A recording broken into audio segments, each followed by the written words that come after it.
नमस्कार मित्रांनो, सचिन मुरार एज्युकेशन या यूट्यूब चॅनलमध्ये आपलं स्वागत आहे. शिक्षक पदभरतीबाबत नवीन प्रसिद्धीपत्रक आले. हे प्रसिद्धीपत्रक कधी आले आणि यामध्ये बरेच काही गोष्टी तुमच्या मनात असलेल्या त्या स्पष्ट होणार आहे, ते सुद्धा आपण या व्हिडिओच्या माध्यमातून पाहणार आहोत. तर सविस्तर माहिती पाहूया. दिनांक 26/2/2024 शिक्षक पदभरतीबाबत प्रसिद्धीपत्रक. 1. पवित्र पोर्टलमार्फत शिक्षक पदभरतीची कार्यवाही करण्यात येत आहे. पहिल्या टप्प्यातील मुलाखतीशिवाय पर्याय निवडलेल्या व्यवस्थापनातील निवडीसाठी शिफारस झालेल्या उमेदवारांची सर्वसाधारण गुणवत्ता यादी दिनांक 25/2/2024 रोजी प्रसिद्ध करण्यात आली आहे. 2. सर्व नियुक्ती प्राधिकारी यांना सविस्तर सूचना निर्गमित करण्यात आलेल्या आहेत.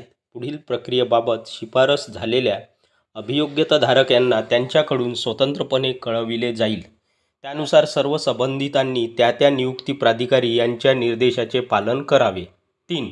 व्यवस्थापन निहाय सर्वसाधारण गुणवत्ता यादी प्रसिद्ध करताना प्रक्रिया किचकट असल्याने उमेदवारांमध्ये संभ्रम निर्माण होऊ नये यास्तव आरक्षणाचे कटऑफ व विषयाचे कटऑफ दोन्ही प्रकारचे कटऑफ सर्वसाधारण गुणवत्ता यादीच्या सुरुवातीस दर्शविण्यात आल्यामुळे उमेदवारांना त्यांची स्थिती पाहणे सुकर झाले आहे. 4. सर्व प्रक्रिया नियमबद्ध पद्धतीने पूर्ण केली आहे व अभियोग्यताधारकांना त्यांच्या अनुयोग्यतेनुसार योग्य त्या निवड यादीत समाविष्ट केले गेले आहे. तरी देखील या संदर्भात अभियोग्यताधारकांची काही वेगळी धारणा असल्यास त्याबाबत तक्रार निवारण व दुरुस्ती समितीकडे ईमेलवर विहित नमुन्यात ब्रॅकेटमध्ये लवकरच पुरविला जाईल. अर्ज करून त्यास याबाबत अधिकृत माहिती जाणून घेता येईल. केवळ त्या ईमेल ॲड्रेसचाच वापर करावा. त्या ईमेल ॲड्रेसवर कोणीही ग्रुप मेल अथवा अन्य ईमेल पाठवू नयेत. तसेच कोणत्याही अधिकाऱ्यांच्या व्यक्तिगत व्हॉट्सअप अथवा मोबाईलवर या संदर्भात संपर्क करू नये. 5. खुल्या व विविध आरक्षित प्रवर्गातील वेगवेगळ्या कटऑफबाबत किंवा आरक्षित प्रवर्गाचा कटऑफ खुल्यापेक्षा काही ठिकाणी जास्त आल्याबाबत काही मंडळी प्रश्न उपस्थित करीत आहेत. 6. या संदर्भात पुढील वस्तुस्थिती आहे. माननीय सर्वोच्च न्यायालय नवी दिल्ली येथे दाखल विशेष अनुज्ञा याचिका क्रमांक 11254/2019 मधील सिव्हिल अर्ज क्रमांक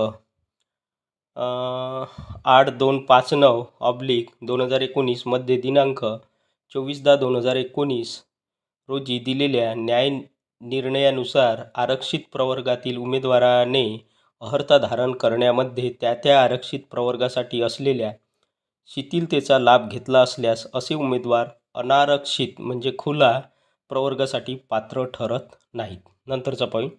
केंद्र शासनाच्या दिनांक 1/7/1998 व दिनांक 4/4/2018च्या ज्ञापनामध्ये देखील अशा प्रकारे सवलतीचा लाभ घेतला असल्यास खुल्या प्रवर्गासाठी विचारात न घेण्याची तसेच आरक्षित प्रवर्गातील उमेदवारांना आरक्षणाचा लाभ न घेता गुणवत्तेनुसार पात्र ठरल्यास खुल्या प्रवर्गासाठी विचारात घेण्याची तरतूद विहित आहे.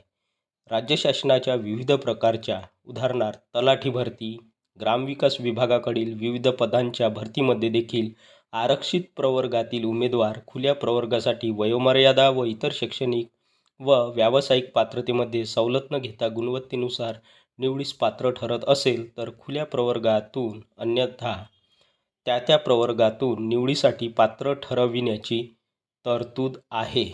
या व अन्य प्रचलित तरतुदी विचारात घेण्यात आल्या आहेत.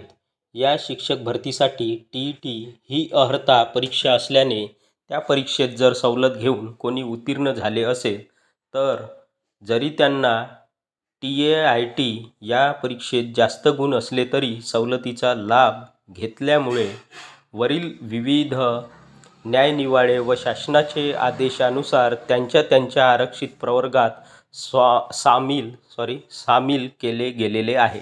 त्यामुळे कटऑफमध्ये हा फरक दिसतो, परंतु तो पूर्णपणे विधिसम्मत आहे. त्यानंतरचा पॉईंट. मराठी, उर्दू व अन्य माध्यमांमध्ये इयत्ता 6वी ते इयत्ता 8वी किंवा इयत्ता 9वी ते इयत्ता 10वी किंवा इयत्ता 11वी ते इयत्ता 12वी या गटातील भाषा विषयाच्या अभियोग्यताधारकांची शिफारस करताना शैक्षणिक अर्हतेतील त्याची पदवी किंवा पदव्युत्तर पदवी ज्या विषयातून झाली आहे त्याच विषयासाठी गुणवत्तेनुसार शिफारस करण्यात आलेली आहे. त्यामुळे कोणत्याही माध्यमात संबंधित अभियोग्यताधारकांची निवड होऊ शकते. त्यानंतरचा पॉईंट, मराठी, उर्दू व अन्य माध्यमांमध्ये सेमी इंग्रजीसाठी अभियोग्यताधारक यांची शिफारस करताना संबंधित अभियोग्यताधारक यांची व्यावसायिक अर्हता इंग्रजी माध्यमातील आवश्यक ही बाब विचारात घेऊन करण्यात आलेली आहे. यास्तव कोणत्याही माध्यमात इंग्रजी माध्यमातून अध्यापन करण्यासाठी संबंधित अभियोग्यताधारकांची निवड होऊ शकते.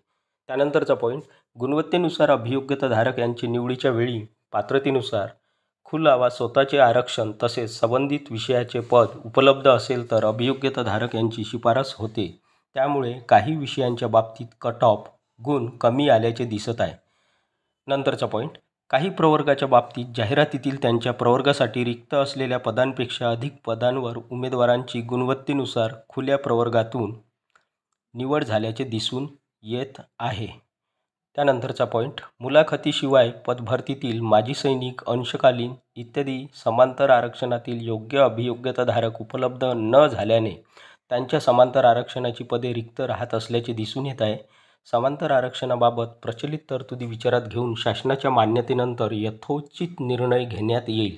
त्यानंतरचा पॉईंट, मुलाखतीसह पदभरती पर्याय निवडलेल्या व्यवस्थापनांना माननीय उच्च न्यायालय खंडपीठ औरंगाबाद येथील याचिका क्रमांक 7627/2023 मधील आदेशानुसार प्रचलित तरतुदी विचारात घेता 1/10 या मर्यादेत मुलाखत व अध्यापन कौशल्यासाठी उमेदवार उपलब्ध करून देण्याची कार्यवाही करण्यात येत आहे.